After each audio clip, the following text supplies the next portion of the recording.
जय श्री ओम नमः सत्यते ओम नमः सत्यते ओम नमः सत्यते। तज्जयति परम ज्योतिः समं समस्तैरनंत पर्यायै दर्पण तलैव सकला प्रतिफलति पदार्थ मालिका यत्र परमागमस्य जीवम् निषिद्ध जात्यन्ध सिन्दुर्विधानम् सकल नय विलसितानां विरोधमथनं नमाम्यनेकान्तम् विरोधमथनं नमाम्यनेकान्तम्।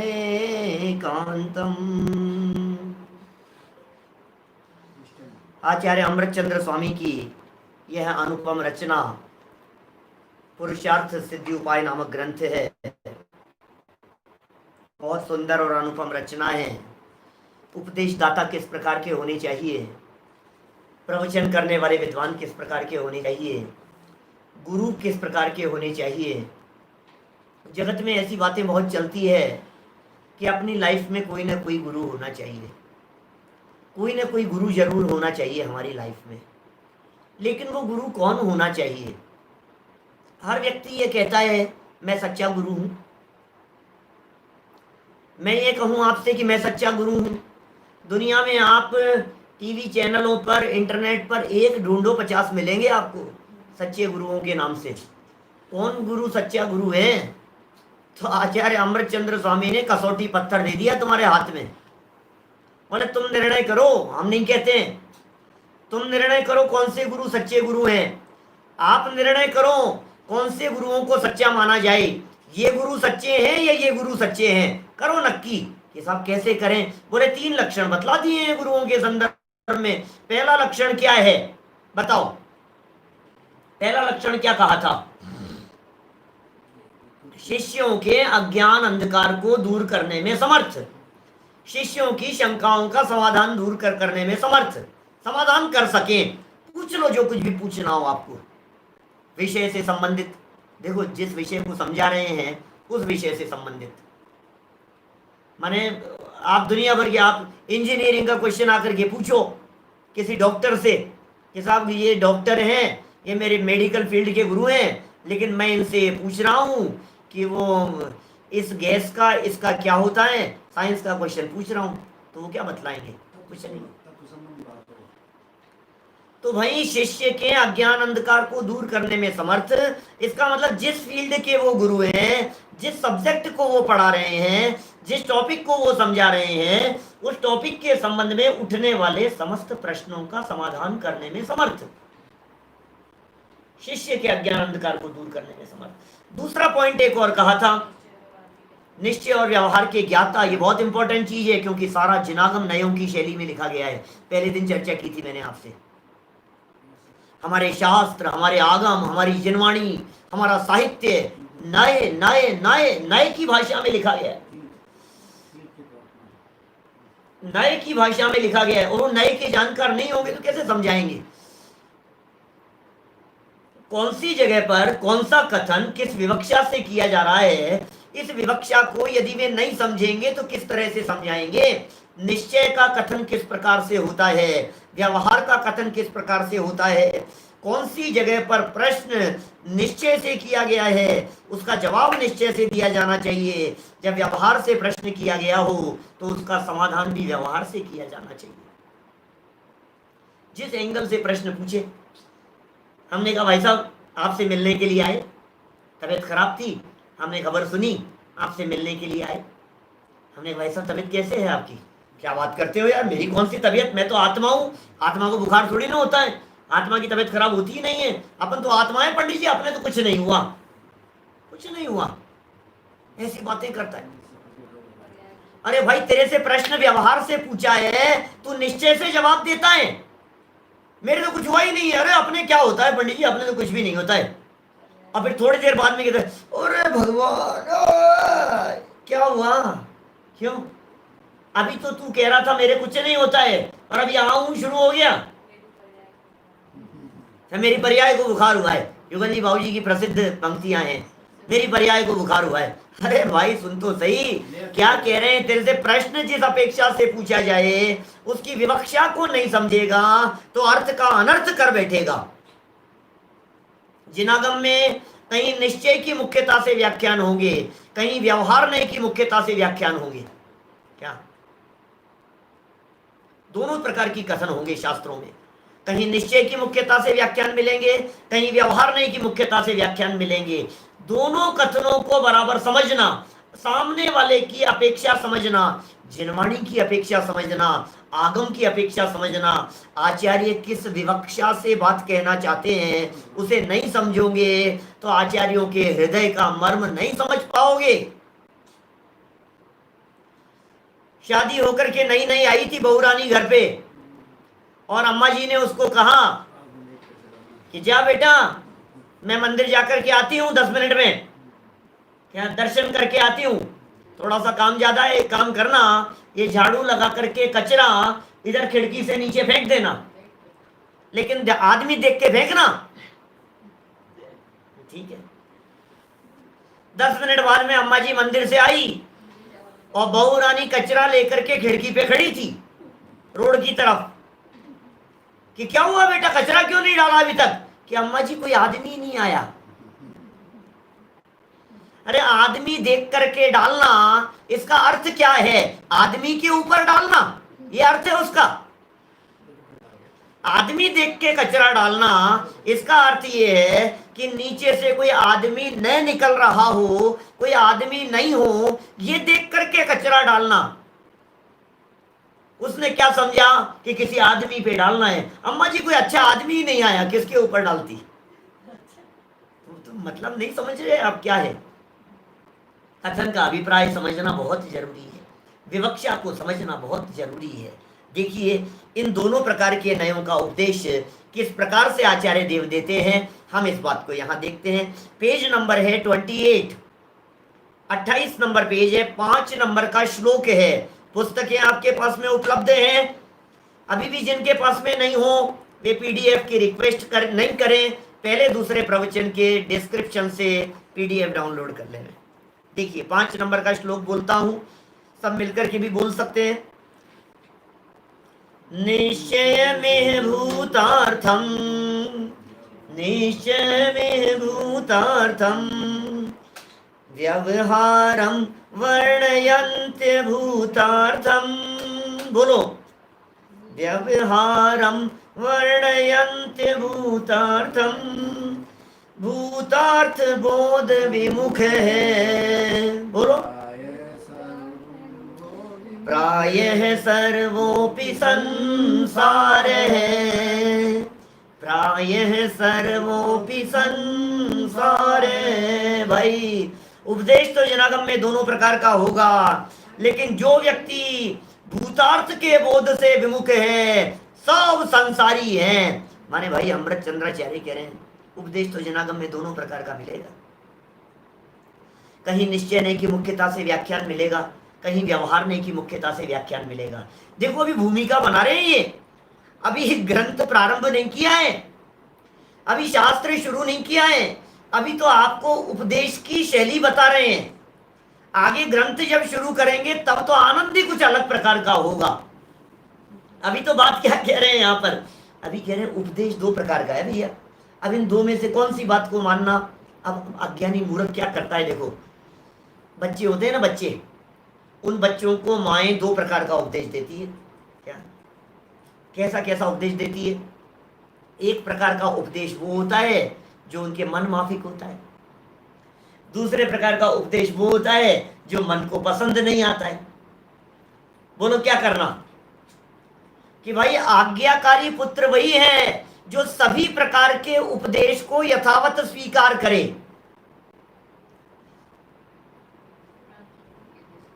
जो जैसा कहा गया है उसे उस रूप में स्वीकार करे, और उसमें से जो विशेष प्रयोजनभूत कहा गया हो, जिस बात को विशेष जोर दे करके कहा गया हो, उसे दृढ़ता से स्वीकार करे। तो है ना समझदारी। हल्की सी कोई बात कह दी, खेलने के संदर्भ में, घूमने के संदर्भ में, तो बच्चे बात पकड़ करके बैठ जाते हैं। आपने कहा था फिर पिक्चर दिखाने ले चलोगे, आपने कहा था फिर पार्क में घुमाने के लिए ले चलोगे, फिर आपने कहा था 3 दिन के लिए तो मैं नाना जी के यहाँ जाऊंगा रहने के लिए, फिर आपने कह तो दिया था। लेकिन भाई सुन तो सही, तेरे से कहा था यदि तू अपना यह वर्क पूरा कर लेगा तो चलेंगे, तो फिर अपन संडे को वहां चलेंगे, ठीक है।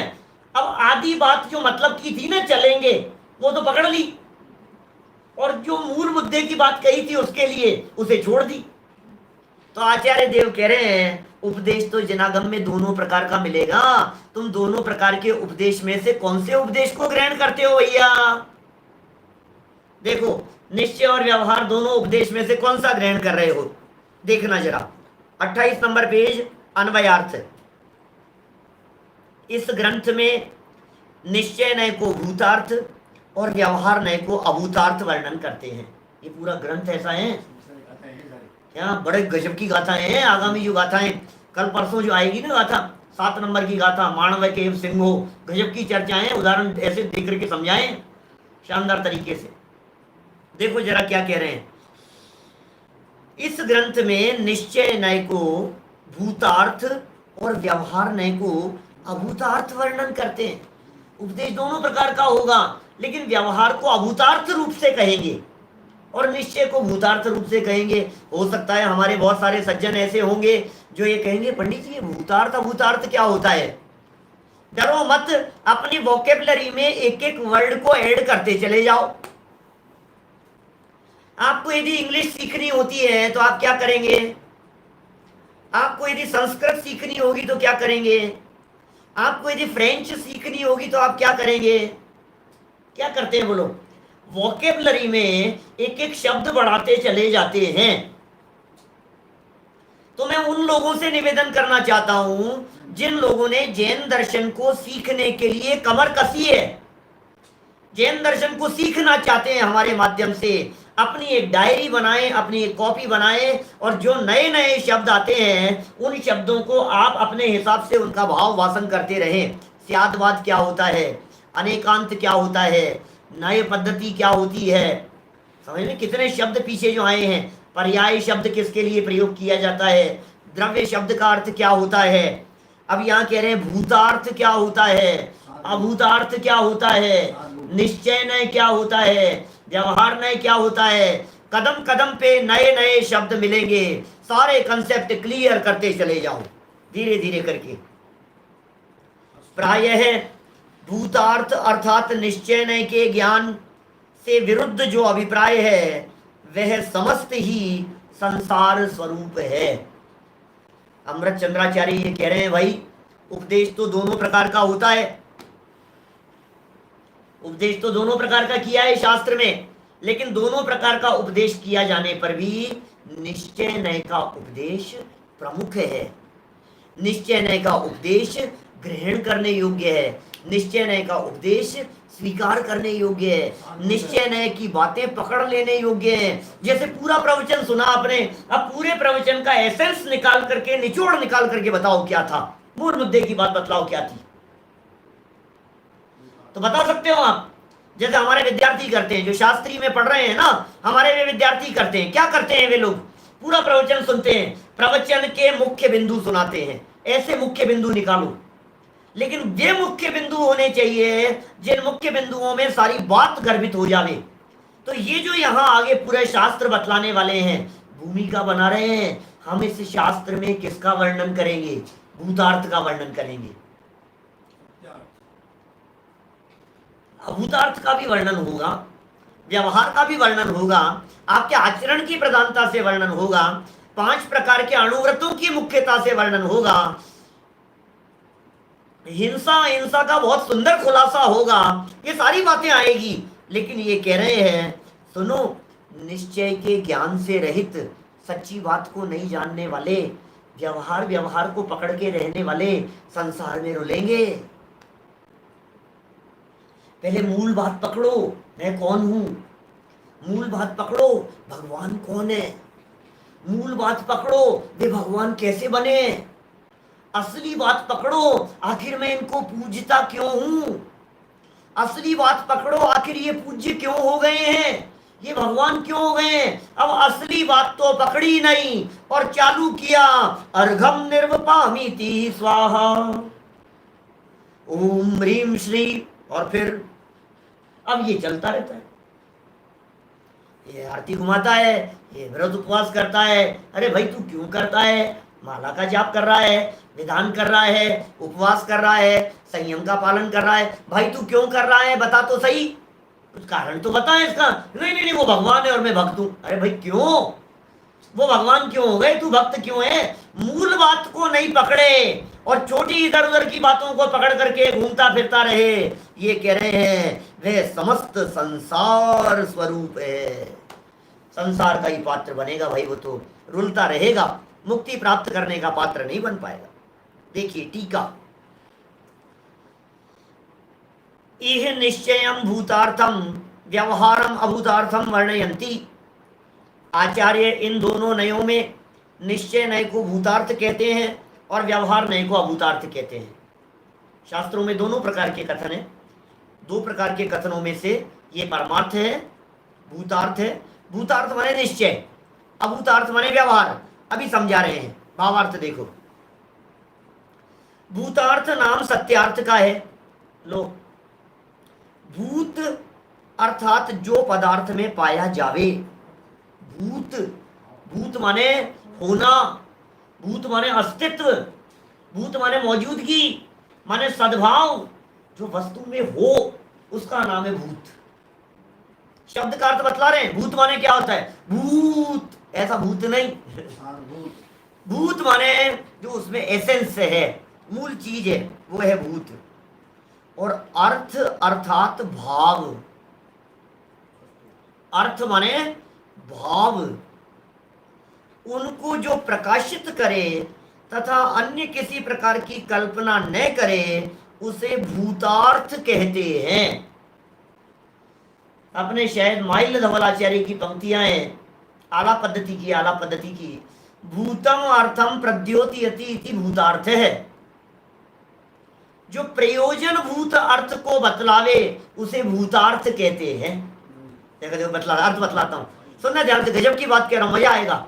भूतार्थ का अर्थ कर रहा हूं, भूतार्थ, भूतार्थ, भूत अर्थ दो शब्द हैं, भूत अर्थ दो शब्द हैं।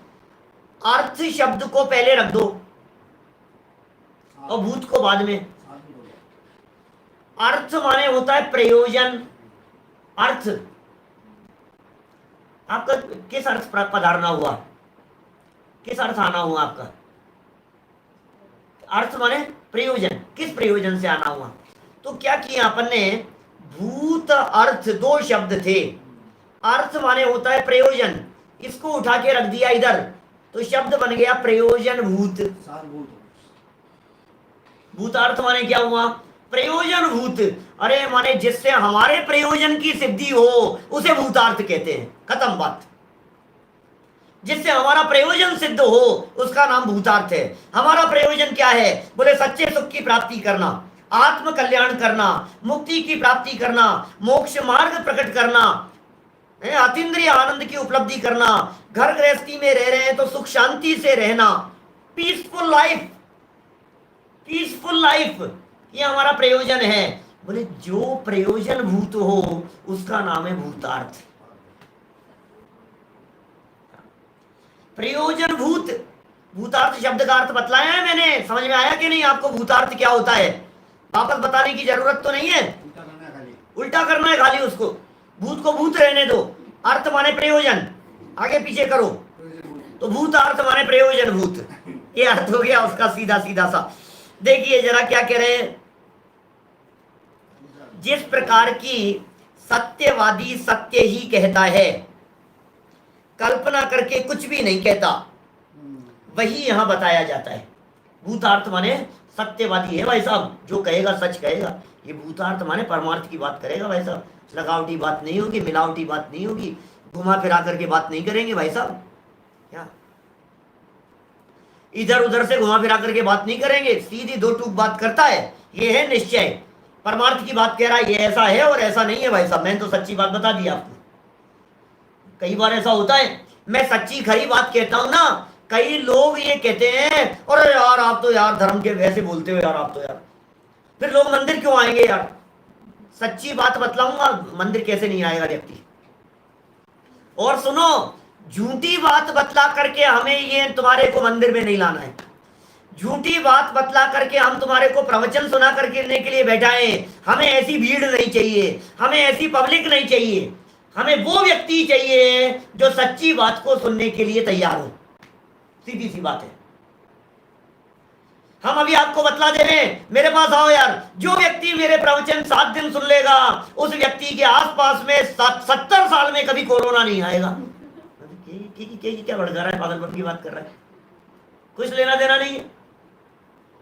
तो भाई सुनो क्या कह रहे हैं हम तुम्हारे को, परमार्थ की बात कर रहे हैं, वास्तविकता की बात कर रहे हैं, सच्ची बात कर रहे हैं, भूतार्थ बात कर रहे हैं, हकीकत बतलाएंगे आपको, लाग लपेट की बात नहीं करेंगे। सत्यार्थवादी सच्ची बात करेगा। देखो क्या कह रहे हैं यहां, यद्यपि, नीचे देखना 28 नंबर पेज पर अंतिम लाइनों में देखो गजब की बात कह रहे हैं, यद्यपि जीव और पुद्गल को, अब सच्ची बात बतला रहे हैं, सच्ची बात क्या होती है सुनो जरा, जैन धर्म का मर्म क्या है, मजा आएगा आपको जैन धर्म का मर्म समझने में। यद्यपि जीव और पुद्गल को अनादि काल से एक क्षेत्रावगाह संबंध है। फिर नए शब्द आए, जीव माने तो है आत्मा और पुद्गल माने है ये, इसे कहते हैं पुद्गल। पुद्गल क्या होता है बेटा? पुद्गल की परिभाषा, जिसमें स्पर्श रस गंध वर्ण पाया जाए उसे पुद्गल कहते हैं। स्पर्श रस गंध वर्ण पाया जाए उसे पुद्गल कहते हैं। पुद्गल नया शब्द है, आपकी डिक्शनरी में जोड़ लीजिए। पुद्गल क्या है? जो तुम्हें आंखों से दिखाई देता है वो सब पुद्गल है। तो एक हो गया चैतन्य आत्मा, दूसरा हो गया ये शरीर आदि परद्रव्य, पुद्गल है ये। इनका अनादि काल से, माने टाइम फ्रेम कितना पुराना ले गए, बहुत पीछे से ले गए। कब से? स्टार्टिंग नहीं है, इससे पहले, उससे पहले, उससे जन्म, उसके पिछले जन्म, उसके पिछले जन्म, उसके पिछले जन्म, कब से चली आ रही है ये कहानी? बोले अनादि काल से। एक क्षेत्र अवगाह संबंध है। क्या कहा? एक क्षेत्र माने एरिया, अवगाह माने रहना। एक क्षेत्र अवगाह, एक ही क्षेत्र में, एक ही एरिया में साथ में रहना, ऐसे संबंध को कहते हैं एक क्षेत्र अवगाह संबंध। क्या? उस एक क्षेत्रावगाह संबंध है। किसका एक क्षेत्रावगाह संबंध है? शरीर और आत्मा का। हमारा एक क्षेत्रावगाह संबंध है भाई साहब। बाकी सबके साथ में संयोग संबंध दिखाई देते हैं, शरीर और आत्मा का संबंध एक ही क्षेत्र में है। ऐसा नहीं कर सकते हम। प्रवचन सुनने के लिए तो आत्मा को भेज देवे और शरीर को घर की साफ सफाई में लगा देवे। शरीर घर का काम करता रहे और आत्मा प्रवचन सुनता रहे, ऐसे नहीं कर सकते भाई साहब। जहां शरीर होगा वहां आत्मा है, जहां आत्मा होगा वहां शरीर है, ये साथ साथ में चलते हैं। आपको 2 जगह जाना है, मंदिर भी जाना है और मार्केट भी जाना है। एक काम करो, मार्केट शरीर को भेज दो, आत्मा को मंदिर भेज दो। ऐसा थोड़ी नहीं भाई साहब, एक ही क्षेत्र में रहेंगे। शरीर और आत्मा का संबंध कैसा है बेटा? एक क्षेत्रावगाह संबंध है, बराबर। अब ये कह रहे हैं दोनों मिले हुए जैसे दिखाई पड़ते हैं। शरीर और आत्मा दिख रहे हैं हमारे को मिले जैसे, तो भी इतने मिले हुए होने पर भी, जन्म से लेकर के मरण तक साथ साथ में रहने पर भी, निश्चय नए भूतार्थ वाला, सच्ची बात बतलाने वाला, ये क्या कहता है? आत्म द्रव्य को शरीर आदि पर द्रव्यों से भिन्न ही प्रकाशित करता है। आत्मा अलग है और शरीर अलग है, भिन्न भिन्न प्रकाशित करेगा। निश्चय ने तो यही कहेगा भाई साहब, कितना भी साथ में रहो, शरीर शरीर है और आत्मा आत्मा है। दूध और पानी को कितना भी मिला करके रखो, हंस की चोंच जब वहां पड़ती है, हंस होता है ना हंस, उसकी चोंच जैसे ही वहां पड़ती है तो वो दूध दूध पी लेता है और पानी छोड़ देता है। नीर क्षीर विवेक, विवेकी कहते हैं उसको, नीर क्षीर विवेक, ऐसी बुद्धि होनी चाहिए। क्या ग्रहण करने योग्य है, क्या छोड़ने योग्य है, ऐसी बुद्धि जिस व्यक्ति में है। गुण ग्रहण का भाव रहे नित, दृष्टि न दोषों पर जावे, समझ लो आप ये व्यक्ति बहुत ऊपर जाने वाला है। ये व्यक्ति का व्यक्तित्व है ऐसा, गुण ग्रहण का भाव रहे। आप क्या ग्रहण कर रहे हो? शरीर आत्मा मिले हुए दिखाई दे रहे हैं, निश्चय नहीं कह रहा है। गलत फहमी में हो भाऊ साहब, इसमें असली इतना है और नकली इतना है। मूल माल ये है, आप जौहरी के पास में जाओ, चैन लेकर के जाओ, अंगूठी लेकर के जाओ, कड़े लेकर के जाओ, आपके पास में घर में पड़ा हुआ पुराना गोल्ड लेकर के जाओ, आप कह रहे हो 5 तोला है और वो कहता है भाऊ जी इसमें गोल्ड तो 3 तोला ही है। ये क्या हुआ? 5 तोला में से 3 तोला ही बता रहे हो, वजन तोल करके देख लो कि नहीं भाई 2 तोला तो खोट है इसमें। किताब एक जैसा एक में एक दिखाई दे रहा है हमारे को, तो वजन एक साथ दिखाई दे रहा है, एक साथ में भी असली चीज कुछ और है और साथ में लगी हुई चीज कुछ और है। ऐसे ही शरीर और आत्मा एक साथ दिखाई देने पर भी असली चीज आत्मा वो भूतार्थ अलग है और ये शरीर ये अलग है, ये निश्चय नहीं बताता है। यही भिन्नता मुक्त दशा में प्रकट होती है। संसार दशा में तो साथ साथ में चल रहा है, जब मुक्त हो जाएगा, जब परमात्मा बन जाएगा, जब सिद्ध बन जाएगा, तब वो दशा प्रकट होती है। इसलिए निश्चय नय सत्यार्थ है। निश्चय नय को सत्यार्थ कहते हैं क्योंकि वो बात पकड़ में आ जाएगी। जैसे ही गोल्ड को मेल्ट किया, कसौटी पे कसा, तो तुरंत उसमें से जैसे प्रयोग करते हैं वो लोग, तो जो गंदगी और मिलावट थी वो अलग हो गई और शुद्ध सोना लगा गया। तो ऐसे कुछ कैसे करते होंगे, निकालते होंगे ना उसमें से, सोने में से जो करते होंगे वो सुनार वगैरह पिघलाते हैं उसको, तो पिघला करके जो निकलती है उसकी किट्टी काली में, और जो गंदगी, जो मैल मलिनता या समझ लीजिए जो मिलावट है वो अलग हो जाती है, प्योर गोल्ड अलग हो जाता है। देखिए ये तो हो गई भूतार्थ की बात। अब अभूतार्थ, अभूतार्थ नाम असत्यार्थ का है। अभूत अर्थात जो पदार्थ में न पाया जाए। भूतार्थ क्या कहा था? जो वस्तु में पाया जाए। अभूतार्थ माने जो वस्तु में नहीं पाया जाए। और अर्थ माने भाव, उनको जो अनेक प्रकार की कल्पना करके प्रकाशित करे उसे भूतार्थ कहते हैं।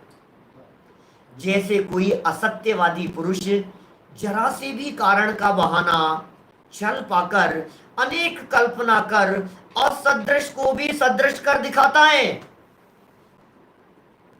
झूठा व्यक्ति, उसे बहाना चाहिए, उसे मौका चाहिए, अपने काम को टालने का मौका तलाशता है।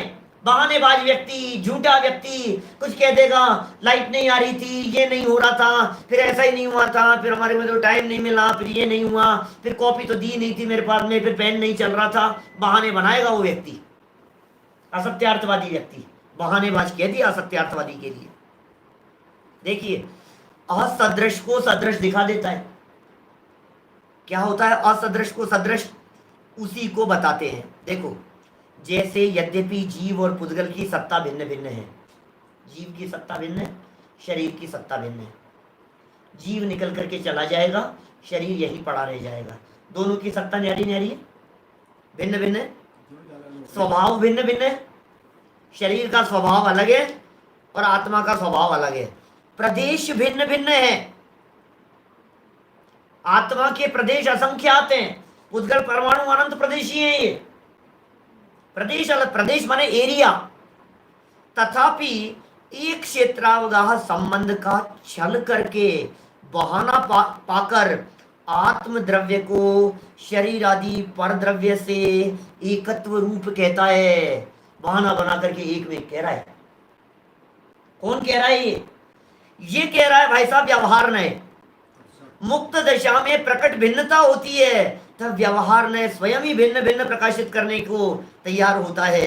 अतः व्यवहार नए असत्यार्थ है।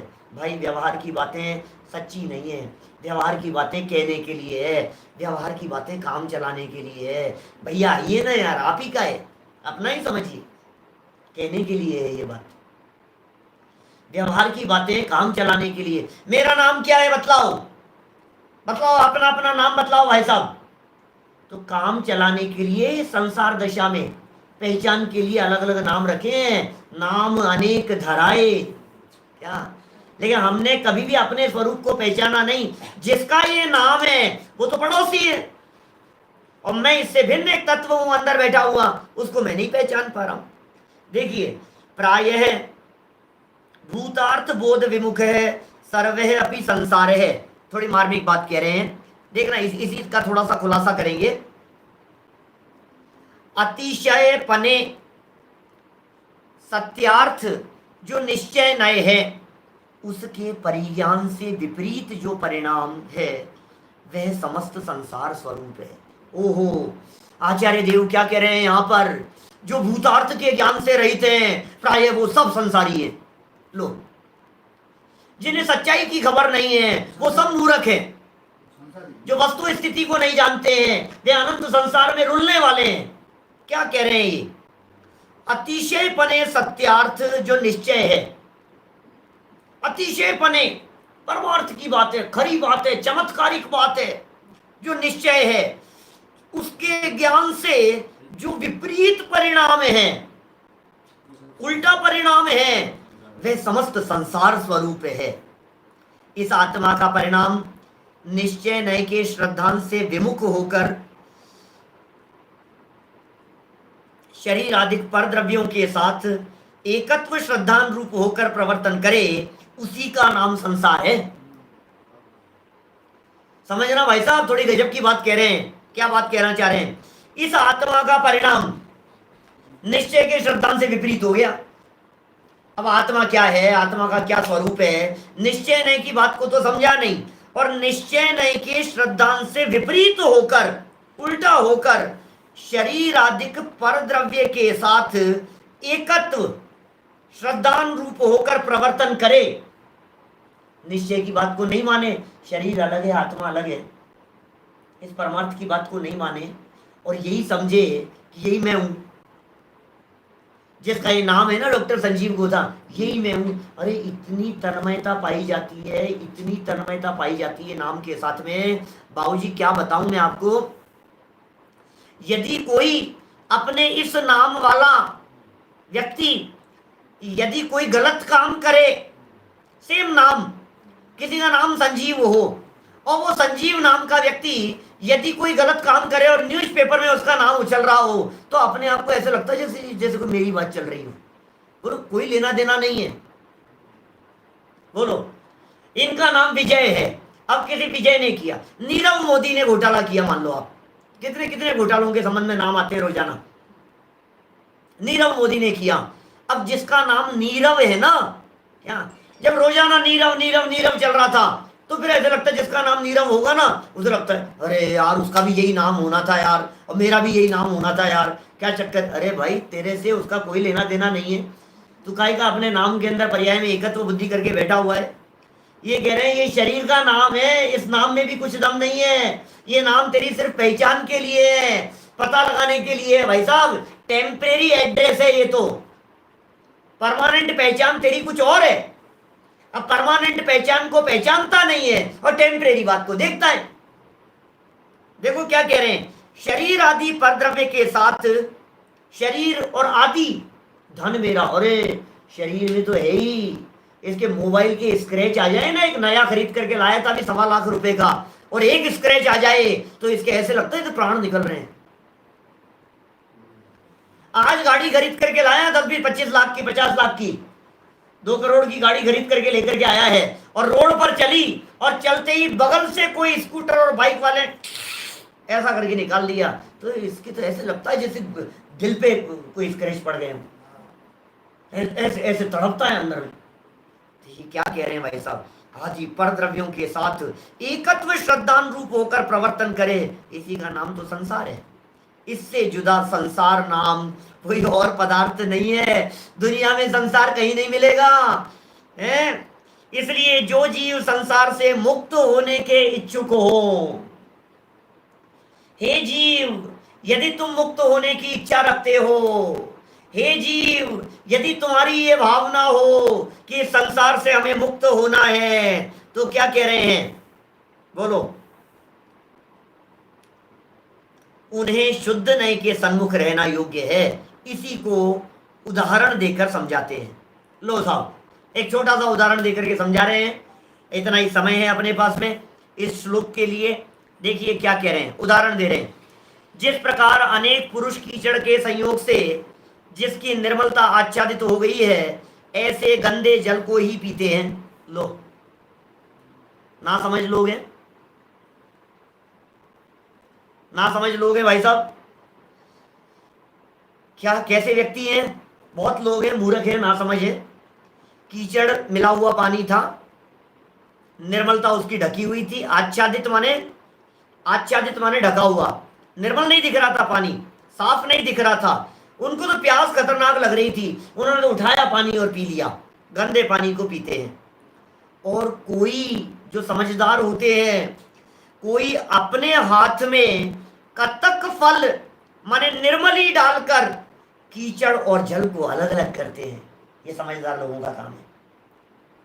भाई देखो, एक के तो हाथ में जैसा आया उसने पी लिया, दूसरे व्यक्ति ने क्या किया, पानी छन्ना था उसके पास में, छन्ने से उसको छान करके पिया। एक व्यक्ति के पास में जैसा आया उसने पी लिया। ऐसे बहुत सारे लोग हैं, सब ऐसा ही कर रहे थे। कोई समझदार व्यक्ति आया, हाथ में लेकर के आया कतक फल। कतक फल कहते हैं फिटकरी। फिटकरी को क्या कहते हैं इंग्लिश में, फिटकरी, एलम। ये जो है इसको पानी में डाला तो क्या हुआ कि जो गंदगी जितनी भी थी वो गंदगी सब अलग हो जाती है, बैठ जाती है, और पानी ऊपर से निर्मल हो जाता है। तो ये कह रहे हैं अलग अलग कर देती है। फिटकरी डालने से, निर्मली डालने से कीचड़ और जल को अलग अलग कर देती है। वहां निर्मल जल का स्वभाव ऐसा प्रकट होता है जिसमें अपना पुरुषाकार प्रतिभासित हो। इतना निर्मल जल दिखाई देता है कि व्यक्ति अपना चेहरा देख सकता है। समझ में आ रही है आपको? माने जब हमने पानी गंदा था, मलिन था, हमने फिटकरी डाल दी, तो पानी में जैसे ही फिटकरी डाली तो फिटकरी डालती उसमें जितनी गंदगी मलिनता थी सारी की सारी नीचे बैठ गई, और पानी इतना प्यारा निर्मल हो गया कि उसमें व्यक्ति का प्रतिबिंब दिखाई दे सके, इतना निर्मल हो जाता है। पुरुष आकार माने चेहरा प्रतिभासित होता है, झलकता है। उसी निर्मल जल का क्या आस्वादन करते हैं। इतना निर्मल हो गया, उसको वो पी भी लेते। अब कितनी समझदारी की बातें हो गई। कई मूर्ख लोग थे, मिलावट वाले पानी को पी रहे थे। कुछ समझदार थे, फिटकरी डाल करके शुद्ध कर दिया, स्वच्छ हो गया। इतना स्वच्छ हो गया कि चेहरा दिखने लगा, और फिर उसके बाद उस निर्मल पानी को पी करके उन्होंने तृप्ति प्राप्त की। आहा, अब देखो जरा, अब सिद्धांत पर घटित कर रहे हैं इसी मार्मिक बात को। उसी प्रकार बहुत से अज्ञानी जीव कर्म के संयोग से जिसका ज्ञान स्वभाव ढक गया है, ऐसे अशुद्ध आत्मा का अनुभव करते हैं। संसारी जीवों की ये दशाएं, अज्ञानी जीवों की ये दशाएं, कर्म का आवरण है, शरीर का आवरण है, और संयोग है चारों तरफ के मिले हुए। ज्ञान स्वभाव उसके अंदर ढका हुआ है। क्या ज्ञान की पवित्रता और निर्मलता, ज्ञान का प्रकाश, चैतन्य का प्रकाश आच्छादित हो रहा है ऊपर से कर्म के आवरण से। ज्ञान पे मोह की धूल पड़ी है, ज्ञान के ऊपर मोह की धूल पड़ी हुई है, ढक गया है। ऐसे अशुद्ध आत्मा का अनुभव करते हैं। अरे भैया हम तो रागी हैं, भाई देखो हम तो भिखारी हैं, अब मुझे तो गुस्सा बहुत आता है भाई साहब। बात बात में गुस्सा आ जाता है, अपने आप को गुस्सैल स्वभाव वाला मानता है, अपने आप को भिखारी मानता है, अपने आप को, दूसरे को भी ऐसा ही समझता है, खुद को भी ऐसा ही समझता है, ऐसा ही समझता है भैया हम तो ऐसे ही हैं। अब भैया ये तो ऐसा ही है, हम तो ऐसा ही करेंगे। कोई व्यक्ति समझदारी की बात, हाँ नहीं पढ़ना मेरे को तो नहीं पढ़ना, बस कुछ भी समझ लो आप। तो यार तो इससे तेरे ये हो जाएगा, हाँ हो जाएगा तो हो जाएगा। हमने कहा देख यार, ये तकलीफ का समय चल रहा है, लॉकडाउन का पीरियड चल रहा है, थोड़ा बाहर मत निकल, संभल करके रहे। हाँ हो जाएगा तो हो जाएगा, कोई बात नहीं। देख भाई मौसम थोड़ा सा ठंडा है, थोड़ा सा ओढ़ पहन करके रहे, हाँ हाँ हो जाएगा देखी जाएगी। तो ये जो है ना, ये संसारी प्राणी की बात बता रहे हैं। हमने कहा भाई तेरे में राग नहीं है, तेरे में विकार नहीं है, तेरे में कषाय नहीं है, तो शुद्ध स्वरूप है, तेरा एक ज्ञायक तत्व अंदर में विराजमान है। उस शुद्धता के ऊपर ये कर्म का आवरण है, ये कर्म की धूल लगी हुई है, ये ऊपर ऊपर का आवरण है। इस कचरे को ऊपर से साफ करेगा तो अंदर तुझे निर्मल पवित्र शुद्ध आत्मा सिद्ध भगवान जैसा दिखाई देगा। समझना बात कुछ कह रहे हैं आपको भाई साहब, कुछ गंभीर बात कहना चाह रहे हैं, आपको कतक फल डालना पड़ेगा उसमें। सुनो जरा क्या क्या समझा रहे हैं यहां। ये तो कह दिया अज्ञानी जीव कर्म के संयोग में ज्ञान स्वभाव ढका हुआ अशुद्ध आत्मा का अनुभव करते हैं। अशुद्ध अशुद्ध अशुद्ध आत्मा का अनुभव कैसा, मैं संसारी हूं, यह अशुद्ध आत्मा का अनुभव है। मैं रागी हूं, मैं शरीर वाला हूं, अपने इस नाम से अपने आप की पहचान करता है, शरीर से अपने आप की पहचान करता है, संयोगों से अपने आप की पहचान करता है। आपको पता है मैं पैसे वाला हूं, आपको पता है मैं बिजनेसमैन हूं, आपको पता है मैं कौन सी पोस्ट पर हूं। इस तेरी सारी की सारी पहचान 2 मिनट में छिन जाएगी यहां से, क्या दम है, और चला जाएगा, चलता बनेगा यहां से, नरक में जाएगा, डंडे पड़ेंगे। यहां सेठ जी का स्वर्गवास हुआ, और सेठ जी का स्वर्गवास होने पर चंदन की लकड़ियों में जलाया जा रहा है, देसी घी डाल रहे हैं, देसी घी के पीपे से निलाया जा रहा है उनको, चंदन की लकड़ियों में जलाया जा रहा है। और सेठ जी नीचे जाकर के भयंकर भट्टी में जल रहे हैं, वहां नरक की वेदना को भुगत रहे हैं। यहाँ की चंदन की लकड़ियों की रंच मात्र भी ठंडक और शीतलता वो सेठ जी के पास में नहीं पहुंच रही है, पहुंचेगी वहां नरक में जाकर के वो थोड़ी शीतलता तो आएगी। यहाँ की चंदन की लकड़ियों में जलाए तो थोड़ी उनकी आत्मा को शांति मिलेगी कि नहीं मिलेगी, कहां से मिलेगी, कुछ समझा रहे हैं यहां देखो जरा। जब कोई जीव अपनी बुद्धि से शुद्ध निश्चय के स्वरूप को जानकर, शुद्ध निश्चय के स्वरूप को जानकर कर्म और आत्मा को भिन्न भिन्न करते हैं, कर्म अलग है और आत्मा अलग है, कर्म अलग है और आत्मा अलग है। शुद्ध निश्चय की प्रज्ञा छेनी डाली उसने, प्रज्ञा ज्ञान रूपी छेनी को डालकर कर्म जड़ है और आत्मा अलग है। अपन बोलते हैं रोजाना जड़ कर्म घुमाता है मुझको, यह मिथ्या भ्रांति रही मेरी। देव शास्त्र गुरु पूजन की लाइनें हैं जुगल जी बाबू जी की। ये कह रहे हैं भिन्न भिन्न करता है, तब निर्मल आत्मा का स्वभाव ऐसा प्रकट होता है जिसमें अपने चैतन्य पुरुष का आकार प्रतिभासित हो जाता है। वाह, शुद्ध निश्चय की दृष्टि से जब यह देखेगा, देखो अशुद्धता से देखा तो शरीर वाला दिखाई दे रहा था, जब शुद्ध निश्चय की दृष्टि से देखा तो अपने आप को शरीर से भिन्न देखता है, अपने आप को कर्म से भिन्न देखता है, अपने आप को रागादि विकारी भावों से भिन्न देखता है, और अपना ज्ञायक स्वरूप, अपना आत्म तत्व इस विकार से भिन्न शुद्ध ज्ञायक प्रतिभासित होता है। ऐसा आत्म तत्व ज्ञान में प्रतिभासित होता है। देखो निर्मल आत्मा का स्वभाव ऐसा प्रकट होता है जिसमें अपने चैतन्य पुरुष का आकार प्रतिभासित हो जाता है। इस प्रकार वे निर्मल आत्मा का स्वानुभव रूप आस्वादन करते हैं। वे ज्ञानी व्यक्ति, वे समझदार व्यक्ति निर्मल आत्म तत्व का आस्वादन करते हैं। अतः शुद्ध नए कथक फल के समान है, शुद्ध नए फिटकरी के समान है, उसी के साधन से सर्व सिद्धि होती है। इसलिए शुद्ध नए भूतार्थ है।